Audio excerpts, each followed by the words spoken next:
여러분 안녕하십니까? 5월 19일 월요일 KTV 뉴스 시작합니다.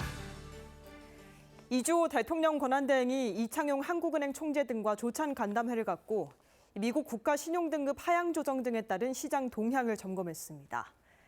이 권한대행은 금융 외환 시장 상황을 끝까지 면밀히 점검 대응해 줄 것을 당부했습니다. 문기혁 기자입니다. 이주호 대통령 권한대행이 이창용 한국은행 총재, 김병환 금융위원장과 비공개 조찬 간담회를 가졌습니다. 무디스의 미국 국가 신용등급 하향 조정 등에 따른 시장 상황을 점검하기 위해서입니다. 교육부에 따르면 이 권한대행은 미국의 관세 협상 전개, 국가 신용등급 하향 조정 등 대외 불확실성이 여전한 만큼 금융 외환 시장 상황을 끝까지 면밀히 점검 대응해 줄 것을 당부했습니다. 앞서 글로벌 신용평가사인 무디스는 미국의 국가 신용등급을 최고 등급인 AAA에서 AA1으로 한 단계 낮췄습니다. 비슷한 등급의 나라들보다 높은 부채와 이자 때문입니다.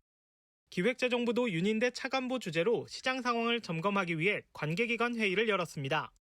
참석자들은 시장에 미칠 영향은 제한적이라고 평가하면서도 기존 대외 불확실성과 함께 단기적으로 변동성 확대 요인으로 작용할 가능성이 있는 만큼 시장 동향을 면밀히 점검해 나가기로 했습니다.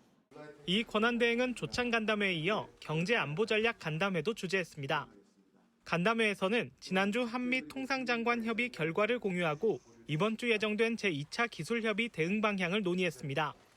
이 권한대행은 7월 패키지 도출을 목표로 국익 최우선과 상호호의 원칙하에서 차분하고 진지하게 협의할 것을 지시했습니다. KTV 문기혁입니다. 관세 협상에 속도를 내고 있는 미국 정부가 협상의 성의를 이야기하며 상대국 압박에 나섰습니다. 교역 규모가 큰 국가는 양자 협상을 하고 나머지 국가에 대해선 지역별로 관세를 매기겠다는 계획도 밝혔습니다. 신국진 기자입니다. 트럼프 대통령은 지난 16일 아랍에미리트에서 열린 행사에서 앞으로 2, 3주 안에 미국에서 사업을 하기 위해 내야 하는 것을 알려주는 서한을 각국에 보낼 것이라고 밝혔습니다. 관세 협상을 이끄는 스콧 벨센트 미국 재무장관은 미국 한 언론과의 인터뷰에서 트럼프 대통령이 언급한 관세 서한 발언을 설명했습니다. 벨센트 장관은 국가들이 선의로 협상하지 않으면 이게 관세율이다라고 적은 서한을 받을 것이라는 의미라고 말했습니다.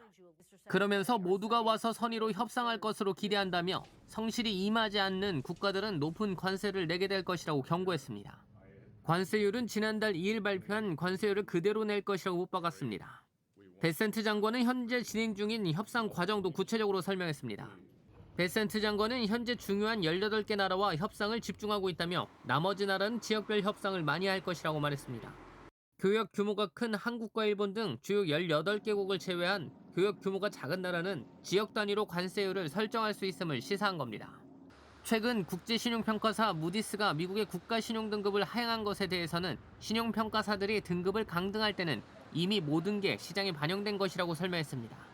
그러면서 성장을 통해 부채를 해결하겠다면서 개인적으로 무디스를 그다지 신뢰하지 않는다고 말했습니다. 한편 정부 대표단은 이번 주 미국을 방문해 미 무역대표부와 기술 협의를 진행할 계획입니다.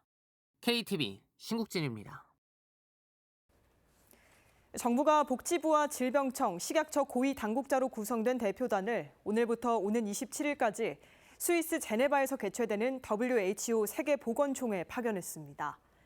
이번 총회 주제는 건강을 위한 하나된 세상이며 WHO 사무총장의 기조연설을 시작으로 각 회원국의 수석 대표가 발언하게 됩니다. 우리 정부 수석 대표인 조규홍 복지부 장관은 총회 기조연설을 통해 보건의료 현안을 해결하고 인류의 건강권을 보장하기 위해 회원국 간 협력 강화를 요청할 예정입니다. KTV 뉴스를 마칩니다. 저희는 내일도 국정 소식을 한 걸음 더 빠르게 전해드리겠습니다. 함께해 주신 여러분 고맙습니다.